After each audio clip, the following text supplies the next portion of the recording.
ప్రపంచంలో ఎక్కడున్నా మీ గోత్రనామాలతో వేదమందిర్ నిర్వహించే ఆన్లైన్ పూజలు హోమాల ద్వారా దైవ అనుగ్రహాన్ని పొందండి. స్వామి, ఎలా ఉన్నారు ఊళ్ళో అందరూ? అందరూ బాగున్నారమ్మా. కోతలు కొయ్యలేదేంటి? ఊళ్ళో కూల్ రేట్ల కోసం గొడవ నడుస్తూనే ఉందమ్మా. అడిగినంత ఇవ్వాల్సిందేనని కూలీలు, నచ్చినంత ఇస్తామని రైతులు. ఎవరు రేటు తేగట్లేదమ్మా. ఈ ఇష్యూలో అన్నలు ఇన్వాల్వ్ అయ్యారా? వాళ్ళు వెనక లేకుంటే ఈ కూల్ చేసుకునే వాళ్ళకి ఎక్కడి నుంచి వచ్చినాయి అమ్మా ఎన్ని గుండ్లు? ఇచ్చింది పుచ్చుకుంటమే తప్ప ఏనాడన్నా ఇంత కావాలని అడిగారు వీళ్ళు. పోనీలే, ఇన్నాళ్ళకైనా వాళ్ళకేం కావాలో నోరు తెరిచి అడగగలుగుతున్నారు. సంతోషమేగా. తీసుకుని మీదటైనా జాగ్రత్తగా ఉంటుంది.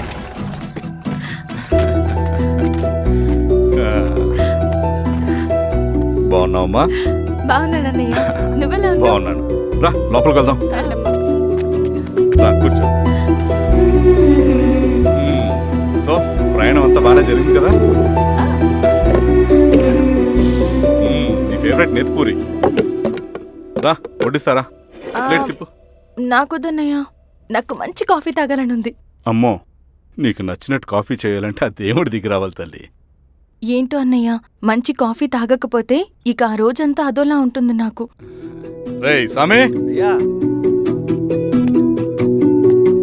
అర్థమైంది. శిరీష్ అమ్మకి మంచి కాఫీ కావాలి, అంతేగా నేను వెళ్ళి పట్టుకొచ్చేస్తా. ఎక్కడికి స్వామి? మన ఊళ్ళో మెగాస్టార్ హోటల్ ఉందమ్మా, అందులో కాఫీ చాలా బాగుంటుంది. నేను వెళ్ళి పట్టుకొచ్చేస్తా. స్వామి, అమ్మా కాఫీ అంటే అక్కడికి వెళ్ళి వేడి వేడిగా తాగాలి. నేను వస్తాను పద. అవునమ్మా, అక్కడ నేను కూడా తాగాను, చాలా బాగుంటుంది. వెళ్ళు. థ్యాంక్ యూ అన్నయ్య. ఆడుతూ పాడుతూ పని చేస్తాం. కాఫీ బాగుంది. ఎవరు చేశారు? మా రవణ పెట్టాడమ్మా. రవి? ఎవరు రమ్మను? రవణ మేడం పిలుస్తున్నారు.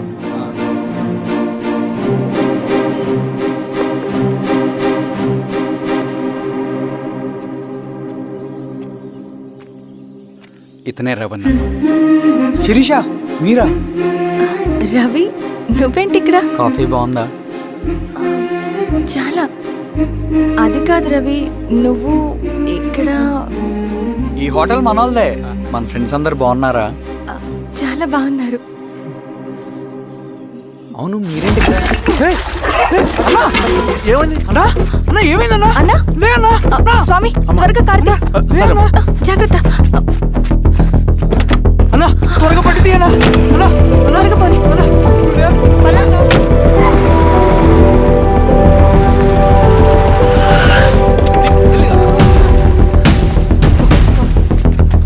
Doctor doctor, doctor! ఏమైంది? డాక్టర్ త్వరగా చూడండి డాక్టర్. లోపలికి తీసుకురండి.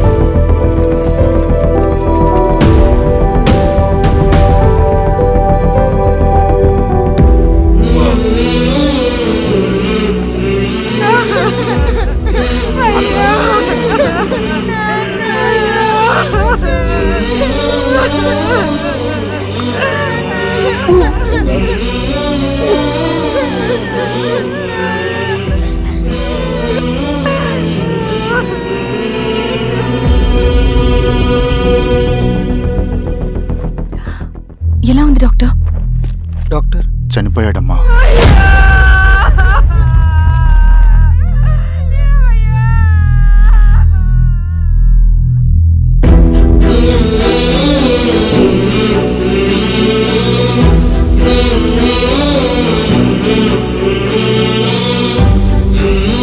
ఆ పేపర్స్ ఏంటి రవి?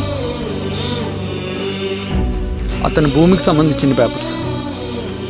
ఒక సంవత్సరం నుంచి ఈ పేపర్స్ పట్టుకుని ప్రతిరోజు ఎంఆర్ ఆఫీస్ చుట్టూ తిరిగేవాడు. భూమిని తాకట్టు పెట్టి అప్పు తీసుకున్న పాపానికి టైంకి వడ్డీ కట్టలేదని అప్పిచ్చిన ఆ దొర ఎంఆర్ఓ ఆఫీస్లో లంచం ఇచ్చి భూమిని తన పేరు మీద రాయించుకున్నాడు. ఈ ఎంఆర్ఓ ఆఫీస్లో ఎవరు నిజాయితీగా పనిచేయట్లేదండి. చెట్టు కట్టి నరకాలు ఒక్కొక్కడిని. నరికేయడమేంటి రవి? నువ్వు కాగితం మీద ఒక బొమ్మ గీస్తావు, ఒక చోట సరిగ్గా రాదు, ఏం చేస్తావు? ఎరేజర్తో సరిచేస్తావా, లేకుంటే ఆ పేపర్ని చింపేస్తావా? మరి మనుషుల విషయంలో ఎందుకు రాదు ఆ ఆలోచన? తప్పు చేసిన ప్రతి ఒక్కరిని నరుక్కుంటూ పోతే చివరికి మిగిలేది మనుషులు కాదు, శవాలు.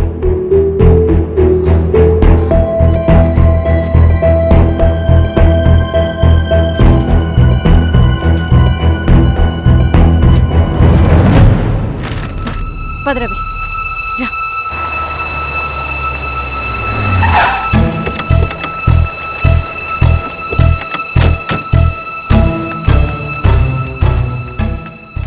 పానుకోటి నర్సయ్య ల్యాండ్ ఎవరు చూస్తున్నారు? మీరెవరు? ఇదిగోండి అప్లికేషన్. ఇది డిస్ప్యూట్ ల్యాండ్, ఎవడేం చేయలేడు. నీ నిర్లక్ష్యం, నీ లెక్కలేనితనం వల్ల ఒక నిండు ప్రాణం పోయింది. ఒక కుటుంబమే రోడ్డు మీద పడింది తెలుసా? ఏంటో మా గొడవ?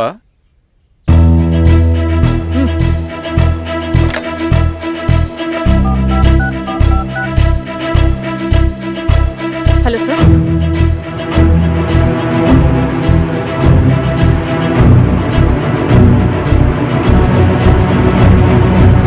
Okay sir. You are dismissed. Peon, నేను ఒక పేపర్ ఇస్తాను, అది కలెక్టర్ గారికి ఫ్యాక్స్ చేయి. అలాగే మేడం. ఎవరమ్మా మీరు? ఈ ఊరికి కొత్తగా వచ్చిన ఎంఆర్ఓ.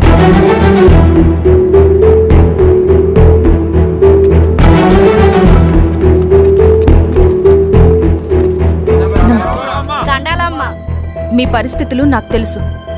పని చేస్తేనే మీకు పూట గడుస్తుంది. పనులు మానుకుని మీరు ఈ ఆఫీస్ చుట్టూ తిరగాల్సిన అవసరం లేదు. మరి ఎట్టాగమ్మా? నేనే మీ ఊరొస్తాను. ఆ రోజు అరగంట వీలు చూసుకుంటే చాలు, మీ పని పూర్తయిపోతుంది. దండాలమ్మా.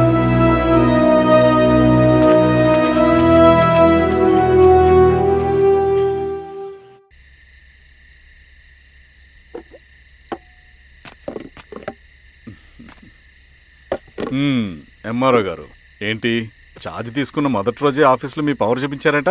అన్నయ్య, నువ్వు సస్పెండ్ చేసిన వ్యక్తి నా దగ్గరికి వచ్చాడమ్మా.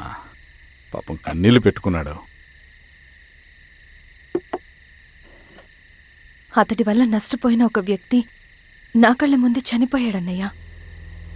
కన్నీళ్లు ఎన్నిసార్లు తుడుచుకున్నా పోతాయి, కానీ వీళ్ళ నిర్లక్ష్యంతో పేదవాళ్ల ప్రాణాలే పోతున్నాయి. అన్నయ్య, మా నూరి సమస్య పేదరికం కాదు, నక్సలిజం. నాలాంటి ప్రభుత్వ ఉద్యోగులు వాళ్ల డ్యూటీలు సక్రమంగా చేయకపోవడం వల్ల విసిగిపోయిన జనం అడవిలో వాళ్ల హెల్ప్ తీసుకుంటున్నారు. ఒక వ్యవస్థ ఇక్కడ సరిగ్గా పనిచేయనందుకే మరో వ్యవస్థ అక్కడ పుట్టింది. అందుకే నా పన్నం చేయనివ్వండి. స్నానం చేసి రండి, భోజనం చేద్దాం.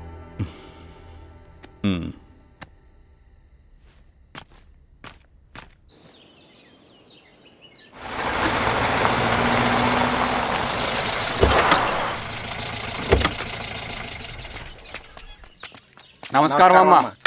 నమస్తే. ఇలా రండి.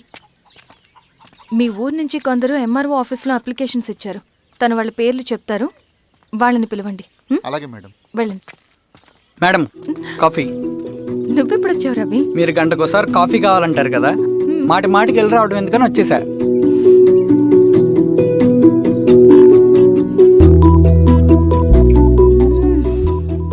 రవి, ఈ కాఫీ కోసమైనా నేను పెళ్లి చేసుకోవచ్చు. అదేంటి అలా అనేసారు? That's a compliment. భలే వారండి బాబు. నమస్కారం. రండి రండి. ఎంఆర్ఓ శిరీషారెడ్డి గారు. శిరీష రెడ్డా? శిరీష అనే పిలవచ్చుగా. అమ్మమ్మ, పులికి పంజాలాగా సింహానికి జూలాగా అది మన ఐడెంటిటీ, అదంతా ఉండాలి.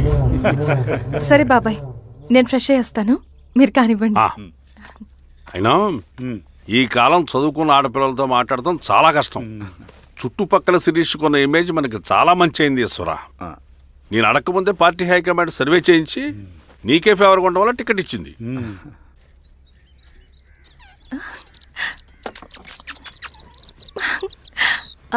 అనేవాళ్ళు ఎక్కడ?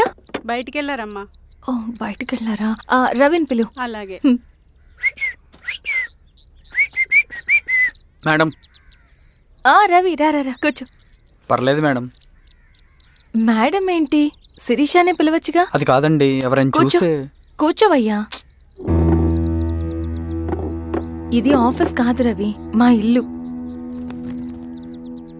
వడ్డించు. సరే అమ్మా.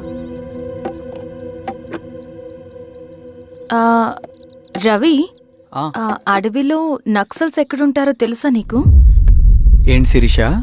అడవిలో నక్సల్స్ ఎక్కడుంటారో తెలుసా నీకు? ఎందుకు శిరీష గారు? తెలుసా తెలీదా? నాకెలా తెలుస్తుందండి? చూచాయిగా ఆయన తెలీదా?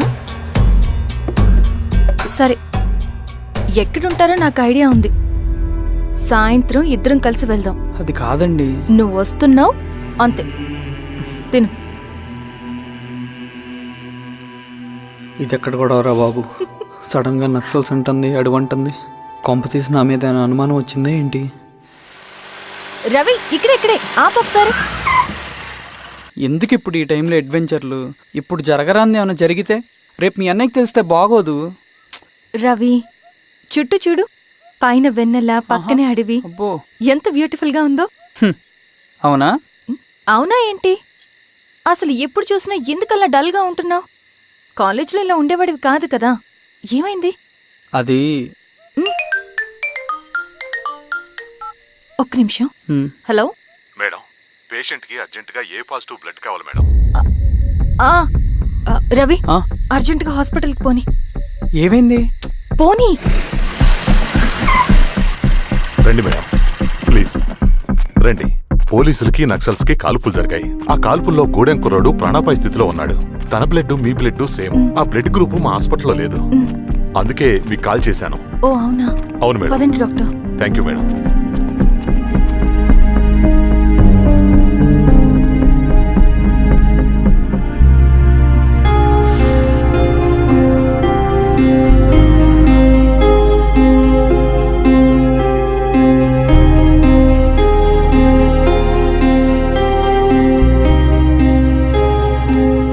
Thank you madam. పర్లేదు డాక్టర్. ఇప్పుడు అతనికి ఎలా ఉంది? తను స్పృహలో లేడు మేడం. రవి, నీ దగ్గర మనీ ఉందా? ఉన్నాయి. ఇవ్వు. ఇది అతనికి అందించండి. ఓకే. జాగ్రత్తగా చూసుకోండి. అలాగే మేడం. అమ్మా, భోజనం తీసుకురమ్మంటారా? నాకేం వద్దు. భోంచేయకపోతే ఆరోగ్యం పాడవుతుంది శిరీష. నువ్వు వెళ్ళి తీసురా అమ్మా. సరే. రవి, నాకు ఒక మంచి కాఫీ చేసిస్తావా? తలనొప్పిగా ఉంది. చేసిస్తా కానీ తర్వాత నువ్వు భోంచేయాలి.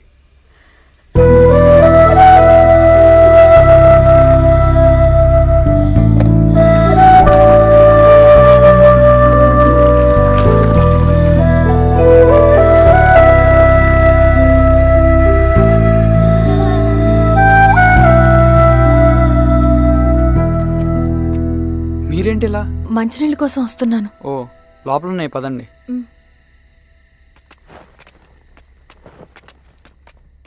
ఇదిగోండి మంచినీళ్ళు.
నమస్తే మారావు గారు. మా అడవిలో మర్యాదలు ఇలాగే ఉంటాయి. షాక్ అవ్వాల్సిన అవసరం లేదు. జెడ్పీటీసీ ఎలక్షన్ జరగటం మాకు ఇష్టం లేదు. అవి ఆగాలంటే 2 దారులున్నాయి. ఒకటి మీరు విత్డ్రా చేసుకోవాలి, లేదా మీరు చనిపోవాలి.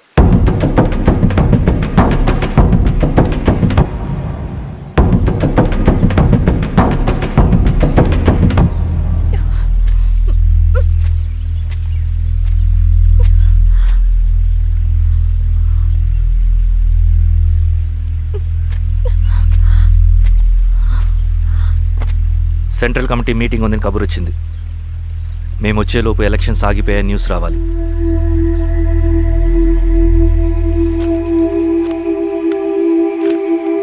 ఇదిగో రవి. లాల్ సలాం కామ్రేడ్.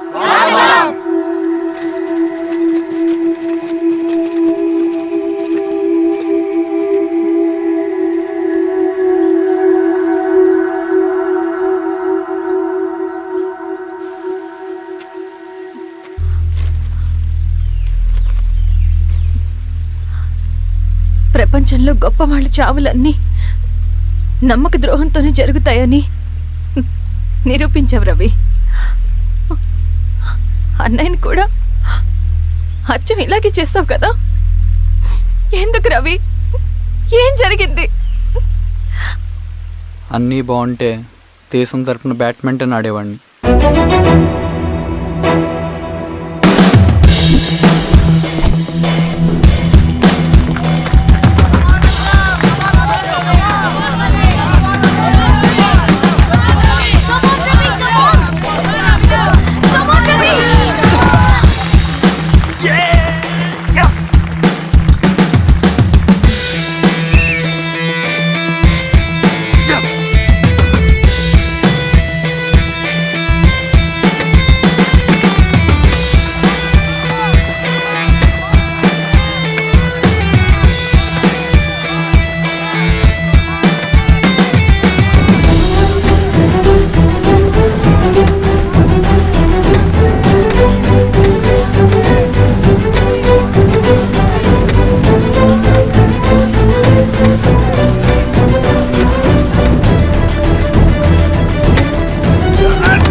అరే అభి, లేవరా, లే. Congratulation. Thank you sir. Ravi, congratulations.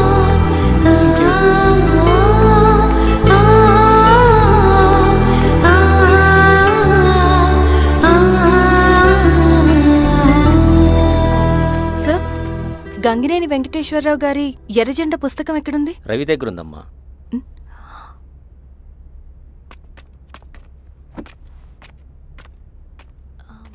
Ravi,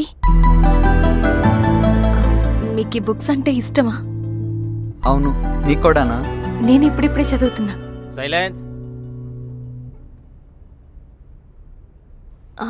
క్యాంటీన్కి వెళ్ళి మాట్లాడుకుందామా? ఓకే. అక్క కాఫీ. థ్యాంక్ యూ రచన. పర్లేదక్క. అయ్యో, కాఫీ అస్సలు బాగాలేదు. 1 minute ఇప్పుడే వస్తా. ఎక్కడికి? ఇక్కడికే వచ్చేస్తా. 1 minute అండి.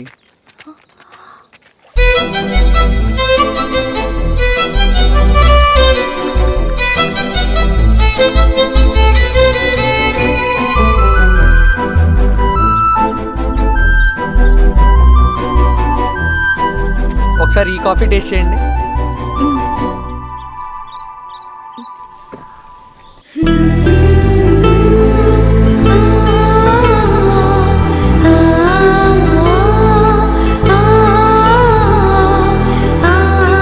చాలా బాగుంది. థ్యాంక్ యూ అండి.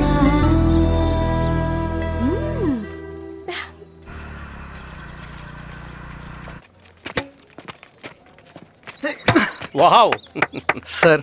ఇట్రా Ravi. Congratulations Ravi. Sir, state badminton training కి సెలెక్ట్ అయ్యావు నువ్వు. Sir thank you sir. Career నువ్వేమో ఇక్కడ కూర్చొని ఆడుకుంటున్నావు, వాడేమో state level training select అయ్యాడ్రా.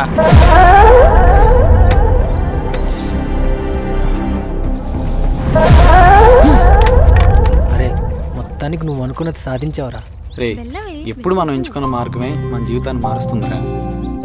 Hi Ravi. All the best Ravi. నీకోసమే తీసుకో. Thank you. బాయ్.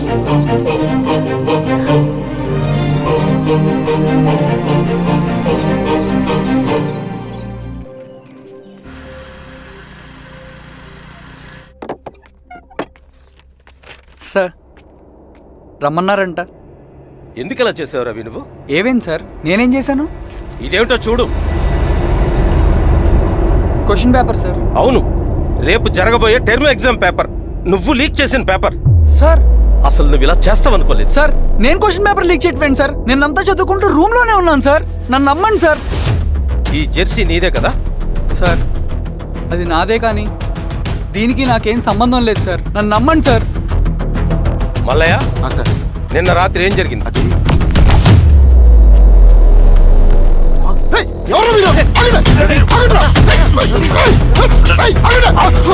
సార్ అతను అబద్ధం చెప్తున్నాడు సార్. నాకేం తెలియదు సార్. నేను దొంగతనం చేయలేదు సార్. నన్ను నమ్మండి. ఐఎమ్ వెరీ సారీ రవి, నేనేం చేయలేను. తప్పు నువ్వే చేసావని అన్ని నీ వైపే ఉన్నాయి. నిన్ను రెస్టికేట్ చేయడం తప్ప నాకు వేరే ఆప్షన్ లేదు. సార్ అంత పని చేయమాకండి సార్. నా లైఫ్ పోతుంది సార్. ఇండియా తరపున బ్యాడ్మింటన్ ఆడాలన్నది నా డ్రీమ్ సార్. నన్ను నమ్మండి సార్. సార్ సార్ సార్ నాకేం తెలియదు సార్. నన్ను నమ్మండి సార్. సార్ నాకేం తెలియదు సార్. నిజంగా నాకేం తెలియదు సార్. సార్ నన్ను నమ్మండి సార్. సార్ నేనేం తప్పు చేయలేదు సార్. నాకేం సంబంధం లేదు సార్. నన్ను వదిలేయండి సార్. సార్ నన్ను వదిలేయండి సార్. కాలేజ్ తరఫున స్టేట్కి వెళ్ళి ఆడదాం అనుకున్నాను. నా కొడుకు తాళం అక్కడే ఉంది కదా.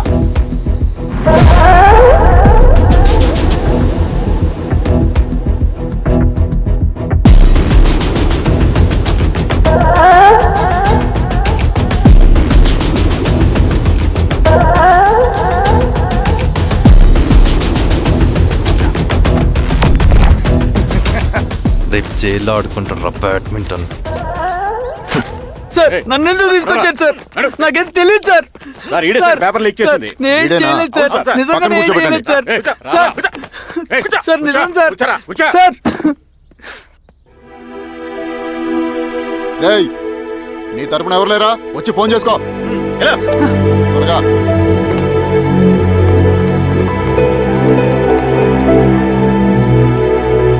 సార్ నేను రవీన్ సార్. రవి చెప్పు.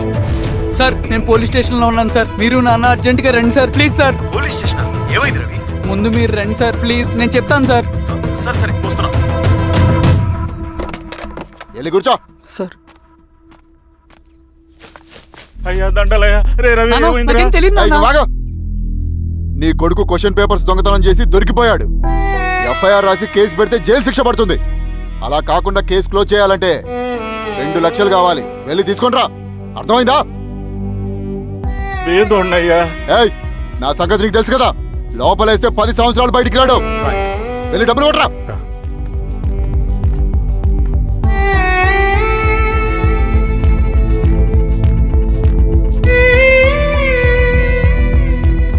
దండాలయ్యా. ఇదిగోనయ్యా 2 లక్షలు.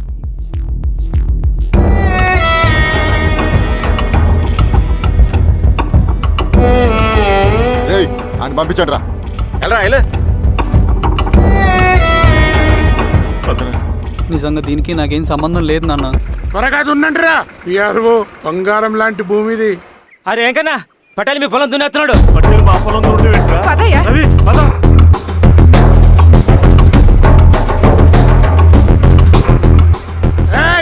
కానీ ఏంట్రా? అయ్యా పటేల్ అయ్యా. మా పొలంలో మీరు దున్నుతున్నారండి. నా పొలంలో నేను దున్నకుంటే వాడు దున్నుతాడారా? అన్యాయం అయ్యా. ఏంద్రా అన్యాయము? పొలం అమ్మినావు కదా, కొనుక్కున్న పొలంలో దున్నుతుంటే అన్యాయం అంటారేంట్రా? ఏ విఆర్ఓ ఆ పేపర్లే చూడరా. మంచిగా చూసుకుంటారా. పొలం అమ్మేవా నాన్న? అమ్మలేదురా, తాకట్టు పెట్టా. ఏయ్ తాకట్టు కాదురా, నువ్వమ్మావు, నేను కొన్నాను. నేను అమ్మలేదయ్యా. వీడు నా దగ్గర 2 లక్షలు తీసుకొని ఈ పొలం అమ్మాడు. 2 లక్షలా? ఎందుకో? మీ వాడు చేసిన నిర్వాకం వల్ల చదువుకోరా అని కాలేజీకి పంపితే ఆడుతూ పాడుతూ ఎగ్జామ్ ఫెయిల్ అవుతాడని తెలిసి ఆ పేపర్ లీక్ చేశాడు వీడు. ఏంటయ్యా ఇది? పోలీస్ కేసు అవుతుందని తెలిసి వీడు నా దగ్గరకు వచ్చి 2 లక్షలు తీసుకుపోయి వాడిని బయటికి ఇరిపించిండు. ఏం రా, అంతేనా కదా? ఏం తమాషా చూస్తుండ్రా? పని చేసుకోకండి. ఏయ్, దొంగ పేపర్ చాలా దొంగ. పదండ్రా.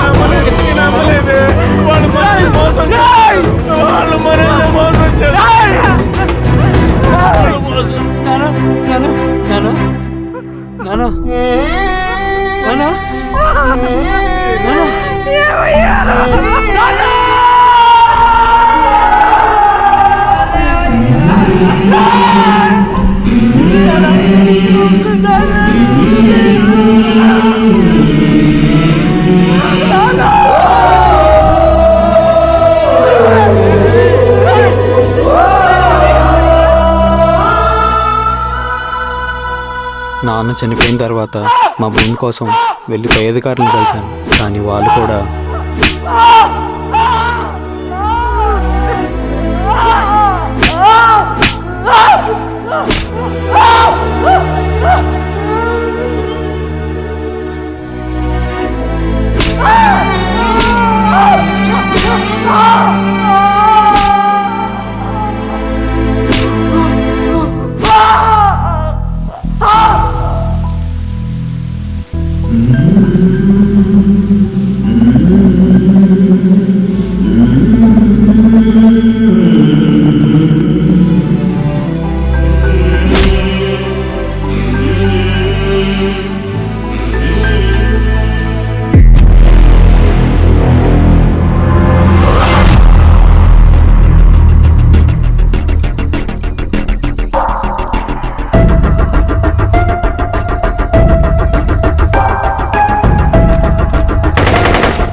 ఈ వార్త అన్ని పేపర్లో రావాలి. ఈ లెటర్ బాధితుడికి అందించండి. లాల్ సలాం. లాల్ సలాం.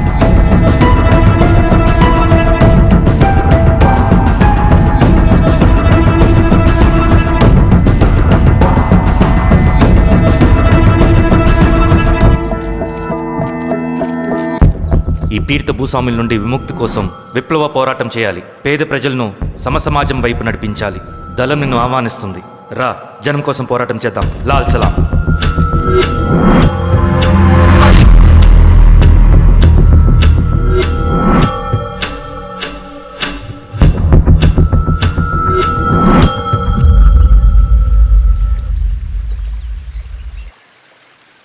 నాకు పట్టిన గతి ఇంకెవ్వరికీ పట్టకూడదని ఉద్యమంలోకి వచ్చాను. ఇన్ఫార్మర్గా చేరాను. దానికోసం ఎంతమందినైనా చంపుతాం, చేస్తాం. కానీ మేము అనుకున్న సమాజం తీసుకొస్తాం. కమ్యూనిస్ట్ రాజ్యాన్ని స్థాపిస్తాం. సమాజమా అంటే? రష్యాలో, చైనాలో, వియత్నంలో మా కమ్యూనిస్టులు విప్లవం ద్వారా సాధించిన ఆదర్శ సమాజం.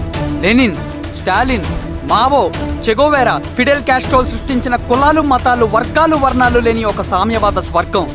అదే మేం కలలుగనేది. దానికోసమే మేం పోరాడేది. నాకు తెలిసి నాజీ పార్టీలో గోబెల్స్ తర్వాత అంత ప్రొపగాండా మీ కమ్యూనిస్టులు తప్ప ఈ ప్రపంచంలో ఎవ్వరూ చేసుండరు.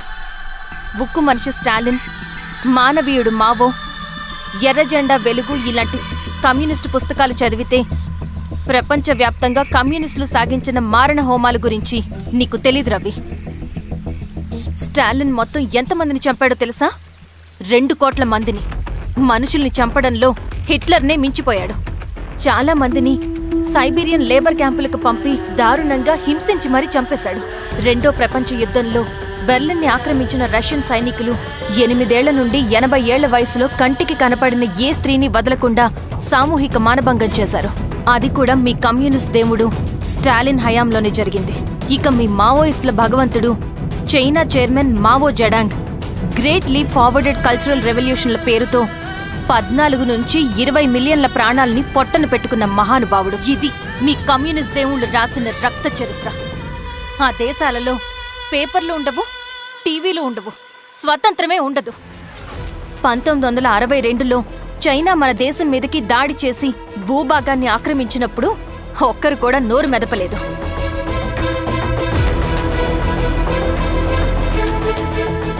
కమ్యూనిస్టుల మానసపుత్రులైన మీ నక్సలైట్లు ఏమైనా తక్కువ తిన్నారా? పశ్చిమ బెంగాల్లోని నక్సల్బరి అనే గ్రామంలో 1965లో జోతేదార్ల దౌర్జన్యానికి వ్యతిరేకంగా పుట్టిందే మీ ఉద్యమం. A for arms, B for Bengal, C for Charu Majumdar. చారు మజుందార్ చెప్పిన స్టేట్మెంట్ గుర్తుందా? వర్గశత్రువుని ఖతం చేసి వాడి నెత్తుట్లో చేతులు ముంచని వాడు విప్లవకారుడు ఎలా అవుతాడు? అక్కడి నుంచి మొదలైంది మీ నక్సల్స్ హింసాకాండ. 1965 నుంచి ఇప్పటిదాకా 1,00,000 మందిని ఉద్యమం పేరుతో చంపేశారు. కేఎస్ వ్యాస్, పరదేశీ నాయుడు, ఉమేష్ చంద్ర, శ్రీపాదరావు, దుగ్గిరాల వెంకట్రావు, హైగ్రీవాచారి, బుడ్డా వెంగల్ రెడ్డి, ఇలా చెప్పుకుంటూ పోతే ఎంతో మంది మీ చేతుల్లో చంపబడ్డారు. ఇంతమందిని చంపి ఏం సాధించారు మీరు? కంపెనీలు తెచ్చారా? ఉద్యోగాలు ఇప్పించారా? ఇళ్లు కట్టారా? హాస్పిటల్స్ పెట్టారా? ఏం చేశారు మీరు? You did nothing. కడితే డెవలప్మెంట్, కూల్చితే విధ్వంసం. విధ్వంసం చేశారు కానీ డెవలప్మెంట్ ఏం చేశారు మీరు? అంటే ఇన్నేళ్ల ఉద్యమంలో మేం మంచి చేయలేదా? లేకే, ఖచ్చితంగా చేశారు. తెలంగాణ సాయుధ పోరాటం, శ్రీకాకుళం సాయుధ పోరాటం వాళ్ల చలవే. భూస్వాములు తగ్గి కూలీ రేట్లు పెరిగాయి అంటే అది మీ చలవే. నంబూద్రిపాద్, జ్యోతి బసు, సోమనాథ్ చటర్జీ, పుచ్చలపల్లి సుందరయ్య, తరిమెల నాగిరెడ్డి, చంద్ర రాజేశ్వరరావు, నల్లా నరసింహులు ఒక్కొక్కరు ఒక్కో లెజెండ్. కానీ వీళ్ళు ప్రజానాయకులు. తుపాకీ పట్టి అడవిల్లోకి వెళ్లలేదు. ఎలక్షన్స్ లో గెలిచి ప్రజా సమస్యల్ని పరిష్కరించారు. కానీ మీరేంటి ఎలక్షన్స్ వద్దు అంటున్నారు? ఒక తుపాకీతో మనిషి ప్రాణాలు తీసే బదులు ఒక పెన్నుతో 10 మంది ప్రాణాలు కాపాడొచ్చు. మీలాంటి వాళ్ళు ఉండాల్సింది ఎర్ర జెండా నీడలో కాదు, దేశ జెండా నీడలో.